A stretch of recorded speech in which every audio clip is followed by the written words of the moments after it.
आज चाहिँ अब मेरो धेरै दिनपछि फेरि मिनी भ्लग स्टार्ट भइसकेको छ अनि आज चाहिँ हामी जाँदै थियौँ झापा। झापामा चाहिँ मेरो काकाको घर छ अनि हामी जाँदै थियौँ। हामी सुरुमा चाहिँ घरबाट निस्किसकेको थियौँ। फर्स्टमा चाहिँ ब्रेक लियौँ हामीले हल्दीबारीमा गएर पानी खायौँ, सुन्तला खाएर ब्रेक लियौँ फर्स्ट ब्रेक चाहिँ। अब त्यहाँबाट चाहिँ मैले केही भिडियो गरिनँ, सिधै हामी पुग्यौँ झापा मेरो काकाको घर। अनि हामी सबैजना घाममा बसेर गफ गर्दै थियौँ।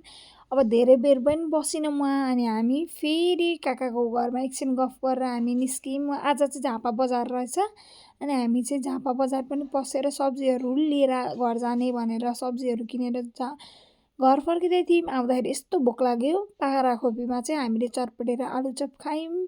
जहाँ चाहिँ मामु र म गएको थियौँ अनि म त गलिसकेको थिएँ अनि एकदम दिमाग हल्लिने खालको चटपटे अमिलो खान मन लागेर चटपटे खायौँ। तर आलुचप पनि बन्दै थियो अनि तातो तातो आलुचप पनि खान मन लाग्यो अनि तातो तातो आलुचप अनि अमिलो चटपटे खायौँ। हाम्रो टाइम चाहिँ धेरै ढिलो भइसकेको थियो, घर जान ढिलो हुन्छ भनेर सोचिरहेको थियौँ तर बेलैमा घर पनि आइपुग्यौँ हामी।